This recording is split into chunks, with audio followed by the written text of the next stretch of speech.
Halo teman-teman, kali ini kita akan mengulas Mobilio. Honda Mobilio ini keluhannya udah benerin kaki-kaki, udah habis banyak, udah diganti semua kaki-kakinya, ternyata masih ada suara klutuk-klutuk, ternyah ringan gitu. Ternyata setelah kita track setirnya yang bermasalah.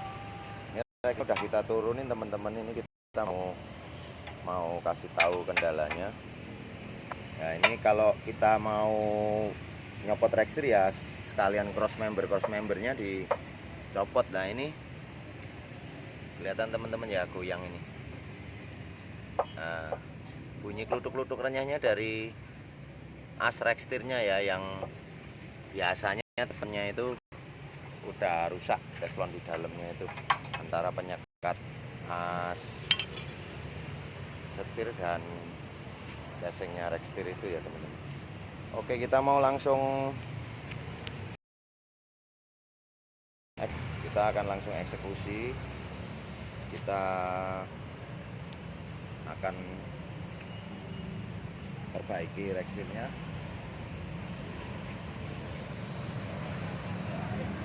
Kita copot dulu rack setirnya dari cross membernya ya.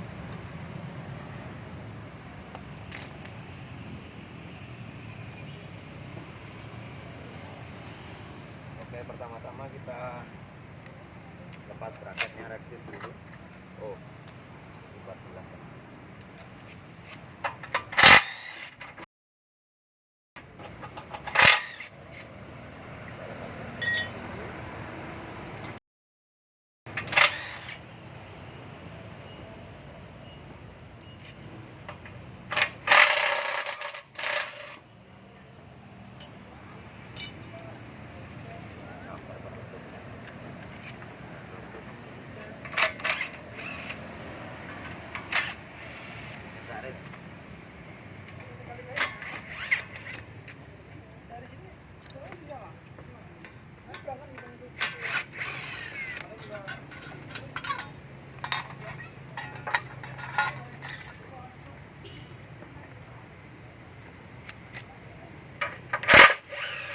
Oke teman-teman ya, ini udah terlepas ya.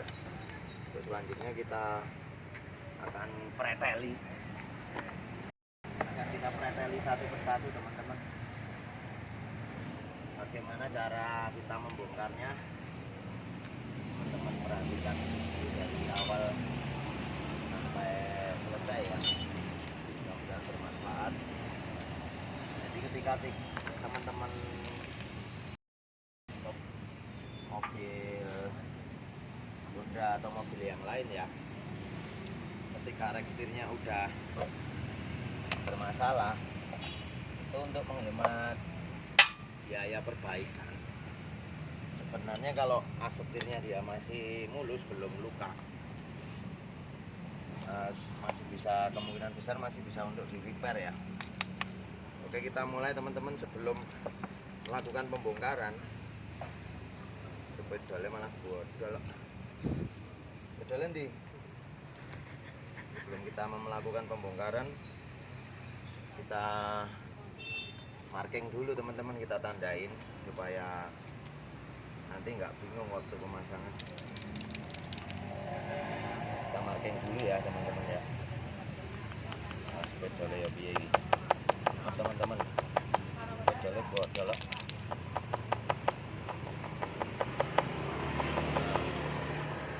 Teman-teman ya, ini memudahkan kita untuk menentukan nolnya motor. Bisa sih nggak usah di marking, tapi nanti teman-teman kalau masang kembali harus di reset program EPS nya di komputernya, di modulnya, di scanner, pakai scanner gitu, di reset, di rumpoin. Ini untuk antisipasi aja ketika teman scan. Oke, kita mulai ya. Kita bongkar pertama motornya dulu, kita bongkar teman-teman. Motor power steeringnya ini ini kebetulan yang kita kerjakan ini punyanya Honda Mobilio. Dia sama persis dengan Honda Brio, mirip dengan Honda Jazz, Honda HR-V. Yang Honda itu kan semuanya motornya ada di bawah kabin. Terus kalau mobil-mobil seperti Toyota dan Suzuki itu dia motornya ada di bawah setir, di dalam kabin.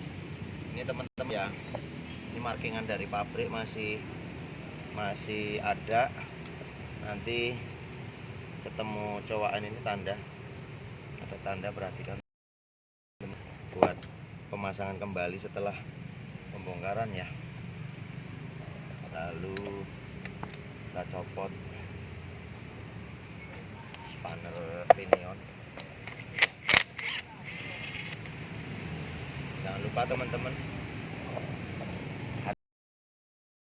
hati-hati, ada spring untuk masuk ke lubang pengetat pinonnya. Terus ini ada cincin, ada ring. Jangan sampai.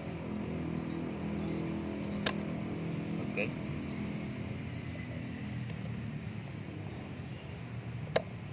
Copotnya pelan-pelan aja, memang agak susah ini. Harus sabar. Kalau nggak sabar,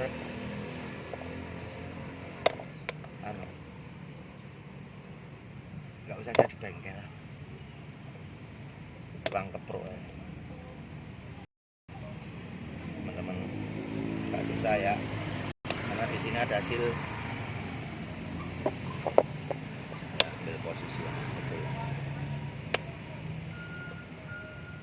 Nah ini teman-teman ya, ini pengetat as setirnya ini biar nggak kocak, nggak oblak. Terus ini kunci kira ya, yang bawah ini yang pengunci ini kunci 32.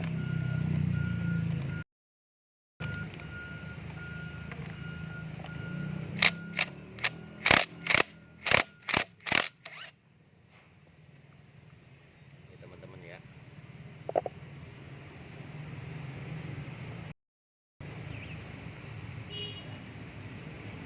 Ini kita copot juga, ini ada mur lagi.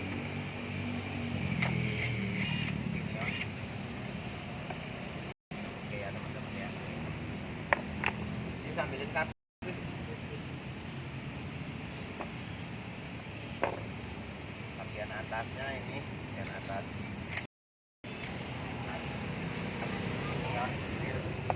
yang dapat ke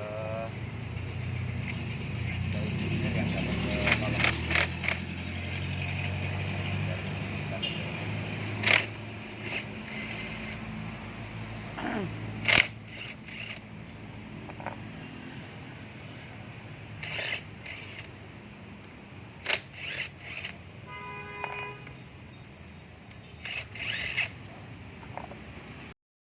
Dicampur ya.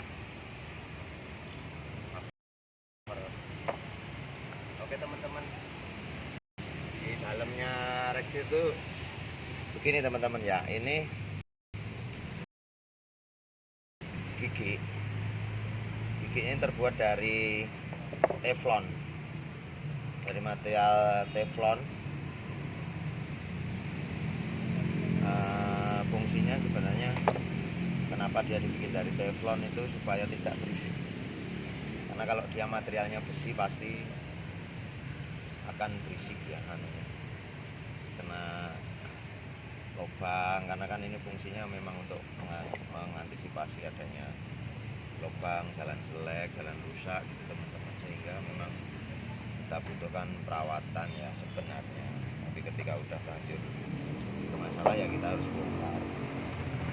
Oke teman-teman, kita pakai keluarin ininya ya, keluarin aspinionnya ya. Jangan lupa kasih kain biar nggak rusak.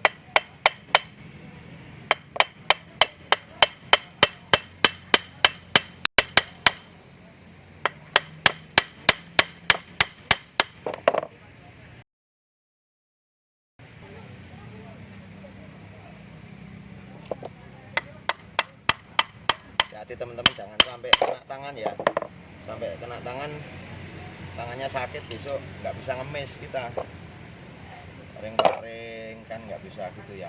Oke, ini udah copot ya teman-teman ya, ini kondisinya masih bagus. Lalu kita mau keluarkan as setirnya. Oke, nah ini as setirnya teman-teman, as setirnya yang sliding ke kanan ke kiri ketika kita membelokkan mobil. Ini as setirnya, kebetulan as setirnya masih layak pakai, masih mulus nih teman-teman, perhatikan nih, layak pakai dan enggak, ini masih mulus, nggak ada luka ya, masih mulus kayak Mbak Siskai neng kasus. Nah ini teman-teman masih mulus ya, masih layak pakai ya. Terus gigi yang ketemu piniannya juga masih bagus, belum apa namanya, gigis tuh ya, gigi berlubang tuh apa, kerowak ya, karena memang waktunya masih bisa terselamatkan ini reaksinya. Nah, sebenarnya kita mau melakukan penggantian busing teflon, busing asetir tuh di sini adanya, busing rekstir. Sebenarnya kendalanya cuma di sini. Ini kalau kita beli paling mahal-mahalnya sebenarnya harganya sekitar 100 ribuan lah ya untuk busing, atau 150 ribuan lah untuk busing teflon yang bagus, yang awet ya. 150-an lah, nggak boleh kan 100 ribu. Ini kita nanti copot, baru kita ganti sama busing yang baru.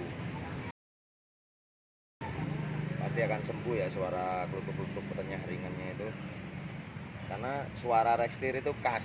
Kalau rekstir rusak itu dia selalu berada di sebelah kiri, klutuk-klutuknya selalu di sebelah kiri teman-teman.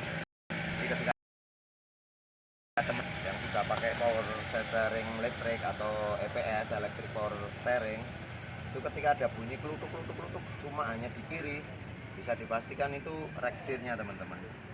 Nanti kita akan ganti ya teman. Nah ini soalnya kalau beli baru itu kira-kira nyiapin budget sekitar 7 jutaan lah untuk rekstir yang orisinilnya udah, atau 6 juta lebih dikit lah.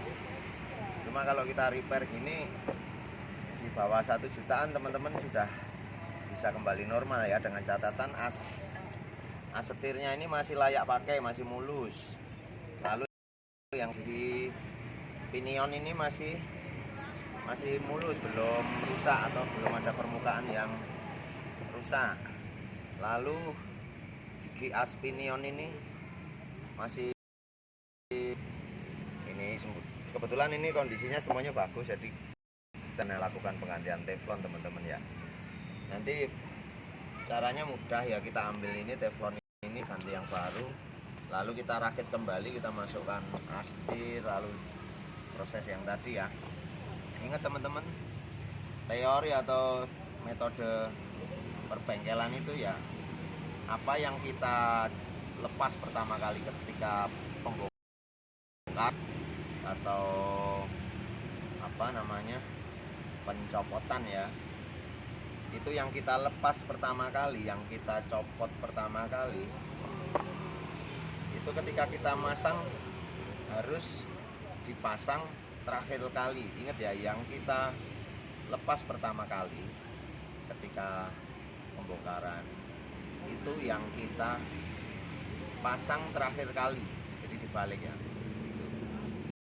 Itu harus ingat ya, yang kita copot pertama ketika pemasangan itu kita pasang terakhir kali. Udah, itu kuncinya sebenarnya, sederhana itu teman-teman. Oke teman-teman, mudah-mudahan videonya bermanfaat. Jangan lupa tonton videonya, channel ini terus berkembang hingga bisa memberikan manfaat bagi teman-teman pecinta peta otomotif di Indonesia ya teman-teman ya. Oke teman-teman, sekian, terima kasih.